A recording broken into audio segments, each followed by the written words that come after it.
우리 함께 말씀 찾아 읽도록 하겠습니다. 요나서 1장 1절부터 3절까지의 말씀을 함께 찾아보도록 하겠습니다. 요나서 1장 1절부터 3절까지의 말씀입니다.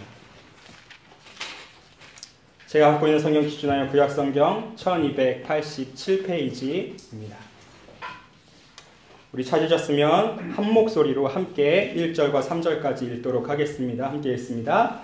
여호와의 말씀이 아미떼의 아들 요나에게 임하니라. 이르시되 너는 일어나 저 큰 성읍 니느웨로 가서 그것을 향하여 외치라. 그 악독이 내 앞에 상달되었음이니라 하시니라. 그러나 요나가 여호와의 얼굴을 피하려고 일어나 다시스로 도망하려 하여 욥바로 내려갔더니 마침 다시스로 가는 배를 만난지라. 여호와의 얼굴을 피하여 그들과 함께 다시스로 가려고 배삭을 주고 배에 올랐더라. 아멘. 저희가 갖고 있는 이 주보에는 요나서 1장 1절부터 16절이 기록되어 있습니다. 우리가 이 모든 절을 다 보려고는 하지만 매우 길기 때문에 오늘 3절까지만 함께 읽어보았습니다. 오늘부터 시작해서 약 4번 또는 5번 정도로 요나서를 함께 나누고자 합니다. 여러분은 최근에 요나서를 언제 읽어보셨습니까? 사실 이 대부분의 교인들이 어렸을 적에 주일학교에서 요나서를 읽고 들은 이후로는 아마 요나서를 잘 펼쳐보기 힘들 것입니다. 다양한 이유가 있겠지만 가장 큰 이유는 시간이 흘러서 이제 내가 어른이 되었다는 것입니다. 요나가 물고기 뱃속에 들어가 3일을 지냈다는 이야기, 박넝쿨이 하루도 안 되는 시간 동안 자랐다가 시들은 이야기 등이 더 이상 믿기 어려워졌다라는 것이죠. 그래서 수많은 신학자들도 요나서에 대해서 단지 하나의 전설 또는 이야기 등으로 치부해 버립니다. 그들에게 요나서는 단지 하나님이 주시는 교훈이 있기 때문에 성경에 포함되어 있다고 생각하는 것이죠. 만약 이 요나서가 정말 이 사람들이 생각하는 것처럼 교훈이 담긴 이야기 정도였다면 예수님께서는 바리새인들을 향하여 이렇게 말씀하지 않으셔야 합니다. 마태복음 12장 38절부터 40절에 이렇게 기록되어 있습니다. 그때의 서기관과 바리새인 중 몇 사람이 말하되 선생님이여 우리에게 표적을 보여주시길 원하나이다. 예수께서 대답하여 이르시되 악하고 음란한 세대가 표적을 구하나 선지자 요나의 표적밖에는 보일 표적이 없느니라. 요나가 밤낮 사흘 동안 큰 물고기 뱃속에 있었던 것 같이 인자도 밤낮 사흘 동안 땅속에 있으리라. 예수님의 십자가 죽음 이후에 3일 동안 이 무덤에 계심이 이미 요나를 통하여서 입증되었다라는 말씀입니다. 즉 예수님께서 직접 요나를 언급해 주시면서 요나서가 갖고 있는 역사성을 증거해 주시는 것이죠. 그렇다고 한다면 요나서가 단지 교훈적인 이야기가 아님을 우리 신자들은 믿어야만 합니다. 아니 믿을 수밖에 없습니다. 왜냐하면 우리 역시도 그리스도의 십자가의 죽음과 장사와 부활을 믿고 있기 때문입니다. 저와 여러분이 요나서를 진실로 또한 실제로 그것이 사실임을 받아들일 때만이 우리는 이 요나서를 통해서 깊은 은혜를 경험할 수 있습니다. 그동안 여러분들은 이 요나서를 그러면 어떻게 생각하셨습니까? 단지 어렸을 때 즐겁게 듣던 이야기뿐이셨습니까? 요나서는 하나님의 은혜와 사랑이 담겨있는 역사적인 진실이자 동시에 하나님의 진리입니다. 이 밤을 시작으로 해서 이 요나서에 담겨있는 복음의 정수가 저와 우리 성도들 모두에게 가득 흘러넘치기를 주님의 이름으로 소망합니다. 요나서 안에는 이 많은 주제들이 함축되어 있습니다. 이 짧은 4장의 기록에도 불구하고 그 속에 있는 모든 것들을 다 들추어 말하자면 매우 많은 시간이 필요합니다. 그런데 이 모든 주제를 앞에서 가장 먼저 준비되어야 할 것은 바로 저와 여러분의 자세입니다. 아직도 이스라엘 유대교는 지난주 함께 나누었던 것처럼 레위기 16장의 대속죄일을 지키고 있습니다. 그리고 그때마다 이들은 요나서를 함께 강독합니다. 왜 그럴까요? 요나 선지자와 자신들이 똑같다라는 것이죠. 즉 동일시하고 있는 것입니다. 여러분 이 사람들은 지금 우리는 요나와 같다라고 이야기하는 이 모습은 사실 그들만 가져야 될 것이 아니라 우리 신자들도 동일하게 갖고 있어야 하는 자세입니다. 여러분 유대인이 되었든지 간에 이방인이 되었든지 간에 우리들은 참으로 요나와 같은 존재입니다. 불순종함에 있어서 요나와 같습니다. 우리도 요나처럼 다른 사람들에 대해서 매우 무감각할 때가 있습니다. 비록 하나님 앞에 순종했을지라도 또 우리는 요나와 동일하게 하나님 앞에 불평을 터뜨릴 때도 있습니다. 여전히 우리에게는 요나와 같은 이기심이 존재합니다. 그리고 우리는 요나 선지자와 같이 하나님을 뵙게 됩니다. 그러므로 다른 누구에게 이 요나의 말씀을 적용하지 않으셨으면 좋겠습니다. 누구보다 내가 바로 이 요나와 똑같은 존재이기 때문입니다. 오늘 이 요나서의 시작은 매우 흥미롭게 진행되고 있습니다. 우리 1절과 2절을 다시 한번 읽어보겠습니다. 시작. 여호와의 말씀이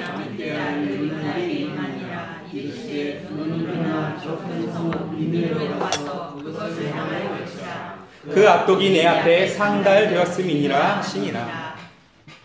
요나서는 이 앞뒤에 설명이 없이 갑자기 여호와의 말씀이 임했다라고 출발합니다. 이것이 의아한 이유는 이 여호와의 말씀이 임했다라는 표현이 보통은 이 앞에 나온 이야기와 연결시켜 주거나 아니면 이야기 중간에 나오는 표현이기 때문입니다. 그럼에도 불구하고 이 시작하기 굉장히 애매한 이 표현을 쓰고 있는 이유가 무엇일까요? 요나서는 하나님의 주권이라는 아주 큰 틀에서 진행되기 때문입니다.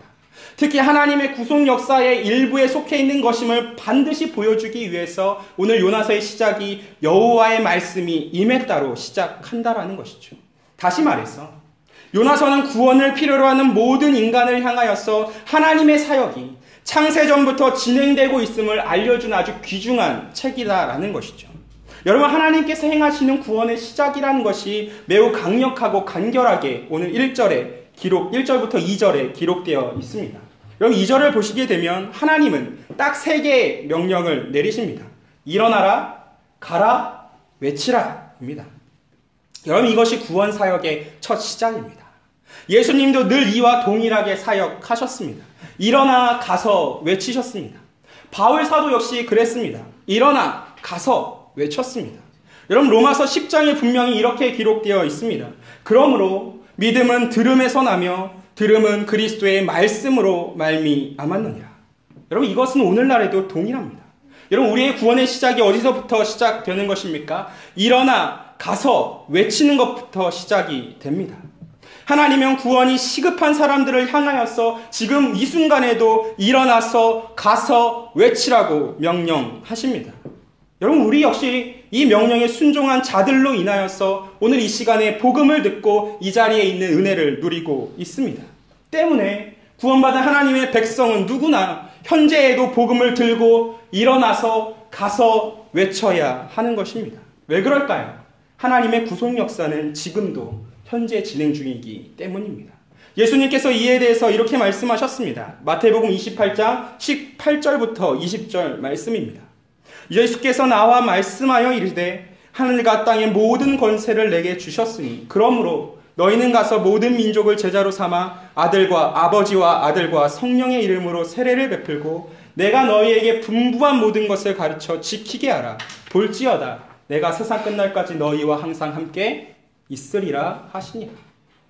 여러분, 하나님께서 이 명령을 요나에게 전해주셨을 때, 그런데 여러분, 요나가 보여준 태도가 매우 놀라우면서도 사실은 좀 익숙한 모습입니다.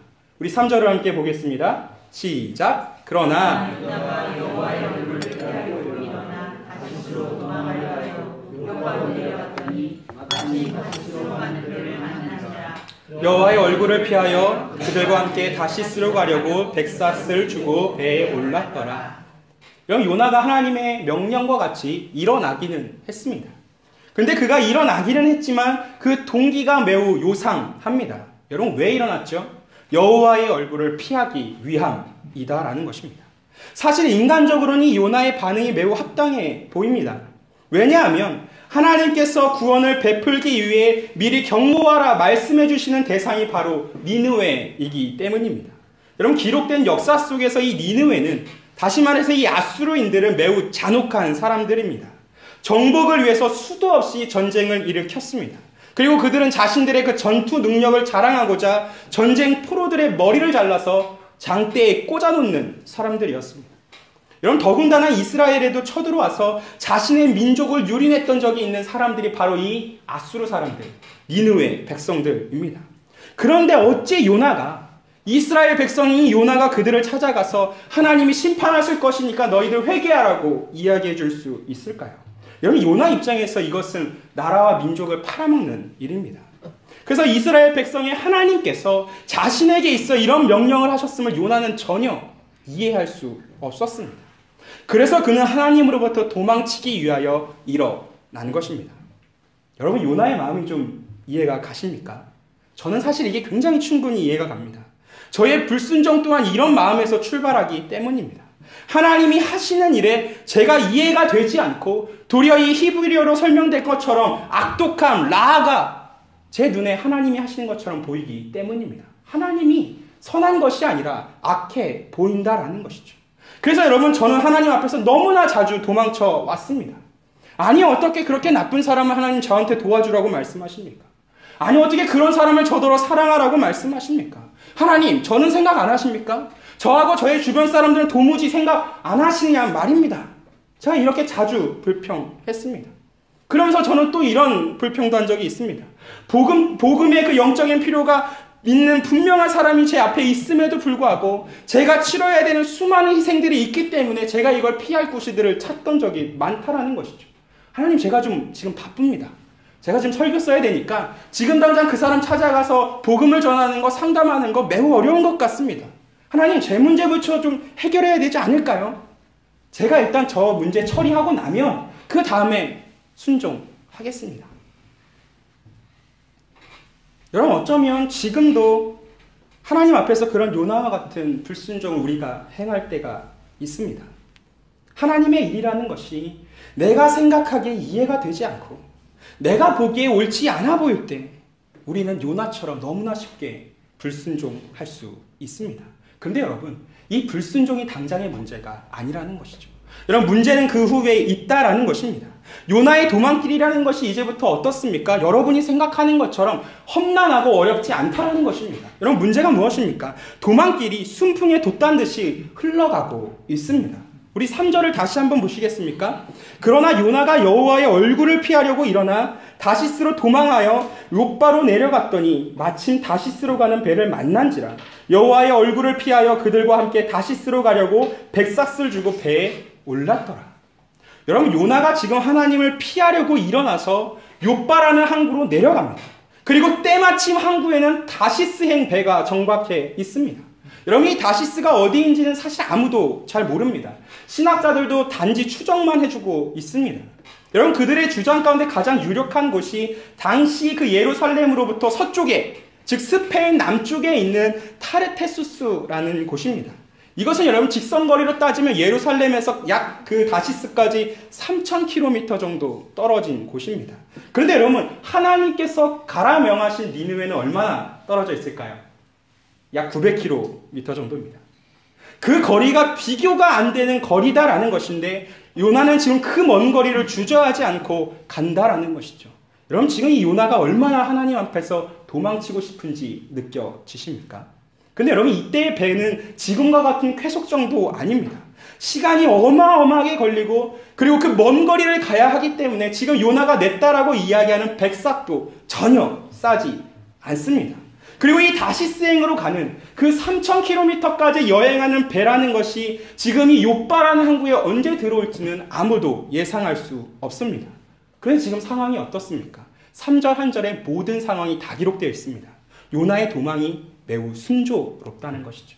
항구가 있고 배가 있고 재정도 넉넉합니다. 마치 하나님이 인도하시는 것처럼 모든 환경이 잘 맞아떨어지고 있습니다. 우리의 불순종이 무서운 이유가 바로 여기에 있습니다. 너무나 잘 흘러간다는 점입니다. 하나님이 아닌 것에 몰두하거나 우리의 마음의 자세가 흐트러지는 그 수많은 불순종 앞에서, 여러분, 하나님으로부터 도망가려는 이 모든 시도 앞에서 우리가 처음 느끼는 것은 문제가 없구나 입니다. 진작에 이렇게 할 것이라는 생각이 들 정도라는 말입니다.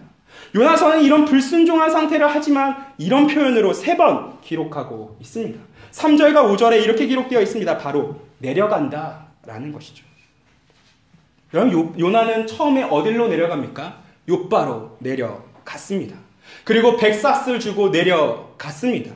이때 우리가 갖고 있는 개역 개정은 우리의 이해를 돕기 위해서 배로 올라간다라고 기록하고 있지만 사실 원어는 내려가다입니다. 즉 요나는 2번째로 내려가고 있는 것이고 마지막으로 요나는 어디로 내려갑니까? 배 밑창으로 내려가서 깊은 잠에 빠집니다. 여러분, 하나님에게 도망치는 자, 하나님에게 불순종하는 자의 모습이 무엇입니까? 바로 내려가는 자입니다. 계속 내려가고 계속 내려간다라는 것이죠. 그리고 그 마지막 결과가 무엇입니까? 죽음과도 같은 잠을 잔다라는 것입니다. 하나님께서 그를 붙들어 위로 올려주지 않는 이상 그는 더 이상 혼자서는 돌이킬 수도 없고 깨어날 수도 없는 상태입니다. 여러분, 우리의 불순종이 처음 출발할 때 그 길이 매우 아름다워 보일 수 있습니다. 바다는 매우 잔잔하고 배는 그 먼 거리를 갈 수 있을 정도로 아주 아름답고 멋지게 보일 수도 있습니다. 그런데 그것이 내리막길임을 잊어서는 안 됩니다. 한없이 내려가서 결국 죽음을 맛보는 그 일에 우리들의 시간을 쓰고 우리의 육신을 쓰고 우리의 재정을 쓰는 것처럼 안타까운 일이 없는 것입니다. 여러분, 이 3절 내내 요나의 도망이 문제없이 풀리는 것 같지만 결국 여러분 4절 가서 우리는 엄청난 반전을 볼 수 있습니다. 우리 4절을 함께 읽겠습니다. 시작. 여호와께서 큰 바람을 바다 위에 내리심에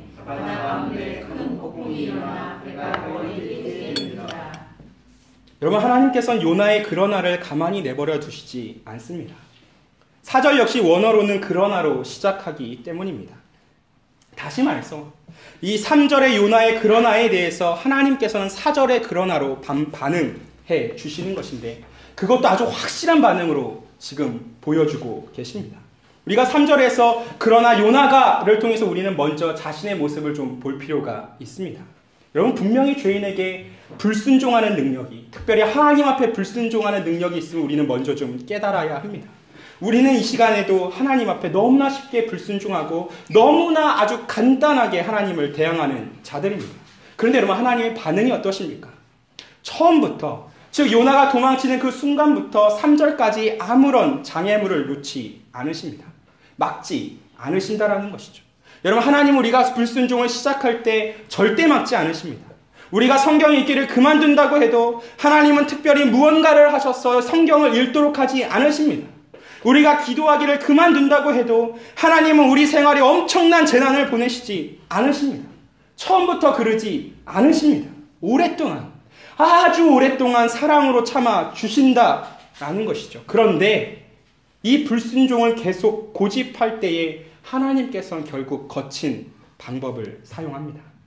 하나님께서 우리가 하나님 앞에 슬그머니 불순종을 시작하는 것처럼 처음에 하나님도 우리로 하여금 아주 부드럽게 우리를 다루어 주십니다. 그런데 말 안 듣는 자녀에게 여러분이 사랑의 매를 들듯이 하나님도 결국에는 사랑의 매를 드시는 것이죠. 여러분, 요나에게 행하신 하나님의 사랑의 매가 무엇입니까? 4절에 기록되어 있습니다. 하나님이 큰 바람을 일으켜 바다에 던져 버리십니다. 얼마나 큰 바람이었는지 곧 바다에 맹렬한 폭풍이 일어났다고 기록됩니다. 여러분, 이 폭풍에 다시스로 갈 정도의 이 튼튼한 배가 곧 부서질 듯이 뒤틀리면서 곳곳에서 굉음이 터집니다. 이 모습이 얼마나 말할 수 없는 공포였는지는 선원들의 반응을 통하여 우리가 알 수 있습니다. 5절입니다. 사공들이 두려워하여 각각 자기의 신을 부르고 또 배를 가볍게 하려고 그 가운데 물건들을 바다에 던지니라. 그러나 요나는 배 밑층에 내려가서 누워 깊이 잠이 든지라. 여러분, 하나님의 이 던지심 앞에서 사람이 보여주는 첫 번째 반응이 무엇입니까? 물건들을 바다에 던지는 겁니다. 여러분, 이 배의 선원들에게 있어서 이 물건이 무엇이었을까요? 여러분, 단순히 그냥 바다에 막 집어 던져도 되는 그런 물건일까요? 아니요. 이 사람들의 생계가 달려있는 물건입니다. 다시스라는 그 먼 곳까지 가져다 줘야만 하는 가치의 물건들이라는 거죠. 근데 지금 이 순간 이 폭풍 앞에서 이들이 무엇합니까? 조금도 지체하지 않고 그 모든 물건들을 다 바다에 내던져 버리고 있습니다. 여러분, 수년간의 경험을 통해서 알게 된 아주 자연스러운 방법이죠. 왜 그럴까요? 이렇게 던지지 않는 이상 이 맹렬한 폭풍을 견뎌낼 방법이 없기 때문입니다. 그런데 이 목숨과도 같은 물건들을 다 내던졌음에도 불구하고 폭풍은 멈추지 않습니다. 왜 그럴까요? 폭풍의 원인이 이것이 아니기 때문입니다. 그래서 여러분, 배의 선장은 선원들을 불러 모으고 배 밑창에서 지금 잠을 자고 있는 요나까지 깨웠습니다. 그리고 요나를 향하여 이렇게 이야기합니다. 아니, 다 죽게 된 지금 상황 속에서 태평하게 잠을 잘 수 있습니까? 지금 이 순간에 내 하나님께, 너의 하나님 앞에 생명을 구해야 하지 않습니까? 우리 이러다 여기서 다 죽겠습니다. 여러분, 이들이 얼마나 사실은 자존심이 상할까요? 바다에서 잔뼈가 굵은 사람입니다. 고작 이 폭풍 따위 일반인을 불러서는 안 되는 것인데, 이 폭풍이 얼마나 거대했으면, 얼마나 무서웠으면 지금 일반인인, 배에 대해서 아무것도 모르는, 항해라는 것을 해본 적도 없는 이 요나까지 불러서 이렇게 이야기하고 있는 것입니다. 그리고 이들이 무엇합니까? 제비를 뽑는다라는 것이죠. 누가 이 폭풍을 일으킬 정도의, 우리조차 감당할 수 없는 이 일을 할 정도의 그 놀라우신 존재의 분노를 샀는지 알고 싶었기 때문입니다. 여러분, 이 제비의 결과가 어디에 나타날까요? 7절에 기록되어 있습니다. 우리 7절을 한번 같이 읽어보겠습니다. 시작. 그들이 서로 이르되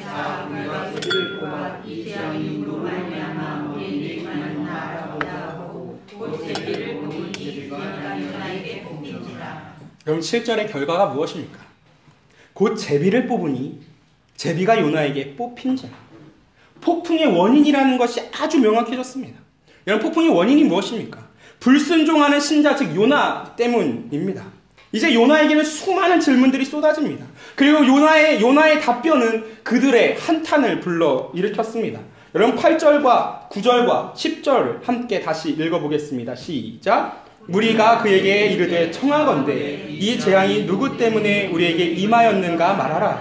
내 생업이 무엇이며 내가 어디서 왔으며 내 나라가 어디며 어느 민족에 속하였느냐 하니 그가 대답하되 나는 히브리 사람이요 바다와 육지를 지으신 하늘의 하나님 여호와를 경외하는 자로라 하고 자기가 여호와의 얼굴을 피함인 줄을 그들에게 말하였으므로 무리가 알고 심히 두려워하여 이르되 내가 어찌하여 그렇게 행하였느냐 하니라.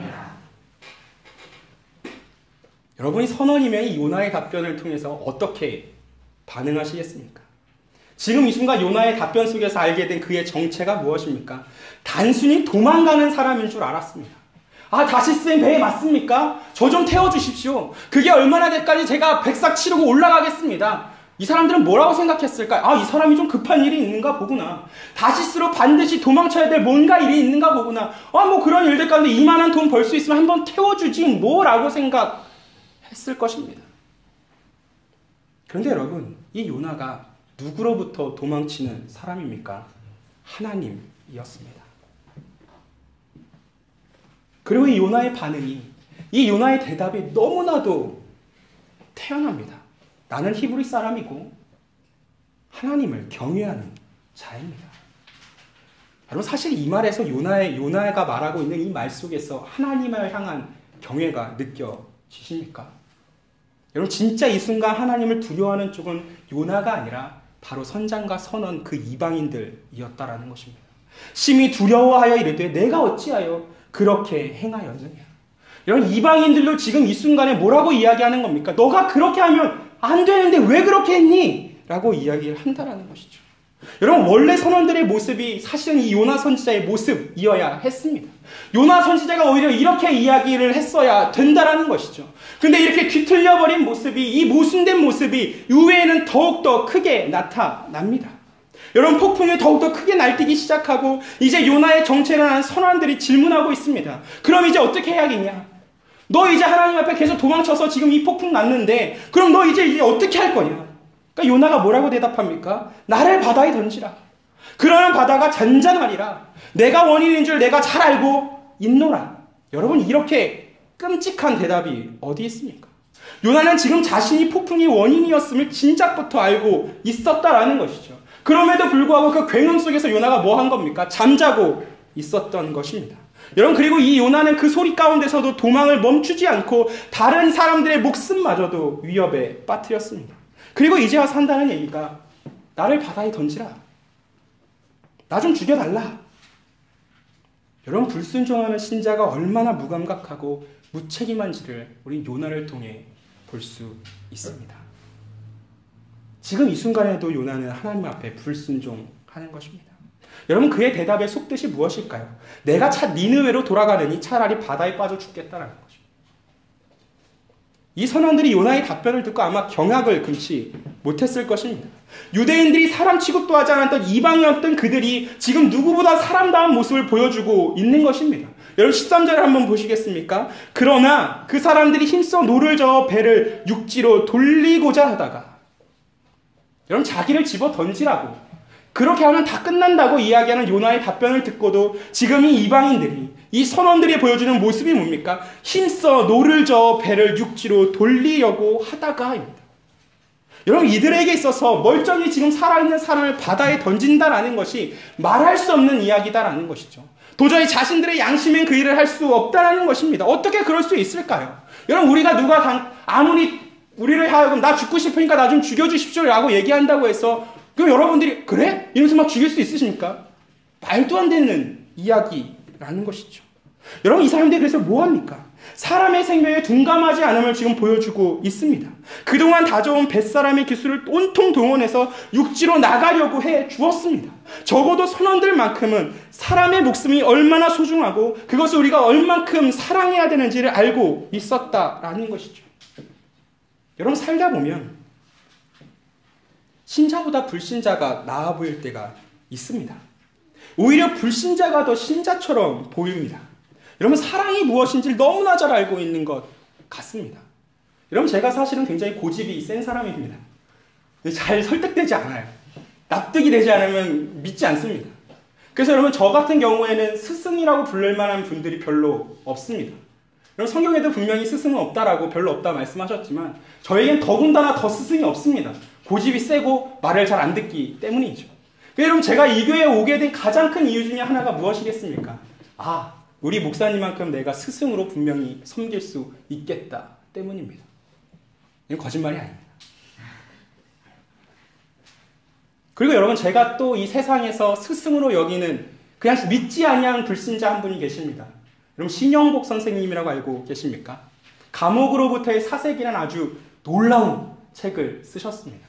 여러분, 제가 사실은 이 오기도 많고 고집도 많기 때문에 눈물도 별로 없습니다.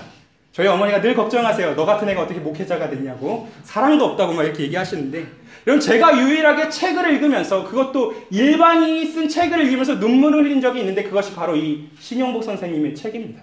여러분, 제가 그 책을 보면서 얼마나 가슴을 쥐어 뜯었는지 모릅니다.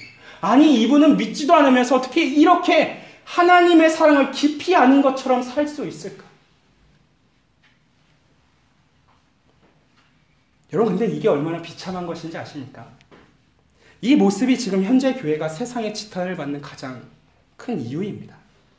신자가 신자답지 않는 것이죠. 신자의 불순종이 지금 이 땅에 폭풍을 가져오고 있는 것입니다. 여러분, 적어도 신자는 불신자보다는 나아야 하지 않겠습니까? 우리가 사람의 사랑이 아니라 하나님의 사랑을 경험한 자들이라고 한다면 적어도 지금과 같은 세상의 조롱과 무시는 받지는 않아야 합니다. 그런데 여러분, 왜 자꾸 한국교회가 우리 신자들이 욕을 먹을까요? 하나님의 사랑을 경험했음에도 불구하고 그 사랑을 경험한 자들처럼 살지 않기 때문입니다. 무엇보다 그 하나님 앞에 우리가 순종하지 않기 때문인 것이죠. 그래서 오늘 이 선원들의 모습 앞에서 사실은 가슴을 좀 부여잡고 애통할 필요가 있습니다. 그런데 여러분, 사람의 사랑이 아무리 대단해도 한계가 존재합니다. 하나님이 일으키신 이 바다의 흉폭함 앞에서 그들도 역시 굴복했습니다. 이제 남은 방법은 무엇이겠습니까? 하나뿐입니다. 우리 14절과 15절을 함께 읽겠습니다. 시작. 무리가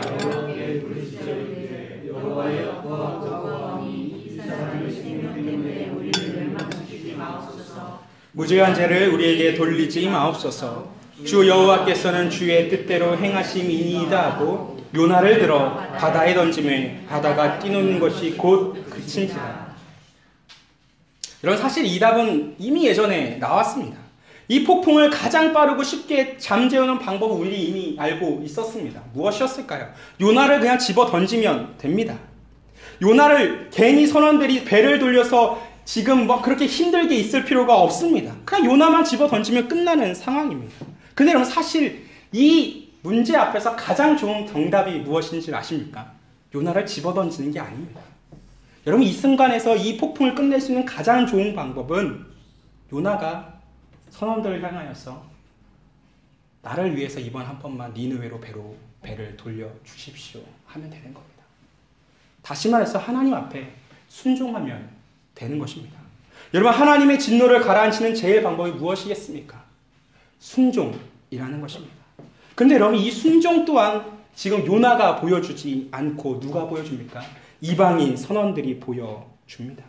여러분, 지금 이방인 선원들은 자신들이 노를 저어서 육지로 가는 이 일이 오히려 요나가 니느웨로부터 멀어지는 불순종과 동일함을 지금 깨달았다라는 것입니다. 그리고 이제는 힘차게 졌던 그 노를 놓고서 하나님 앞에 이렇게 기도한다라는 것이죠. 주 여호와께서 주의 뜻대로 행하심이니이다. 여러분, 이것이 사실은 하나님께서 요나로부터 보고 싶었던 모습이라는 것입니다. 이것이 사실은 지금 이 순간에 하나님의 백성들로부터 보고 싶은 모습이었다라는 것이죠.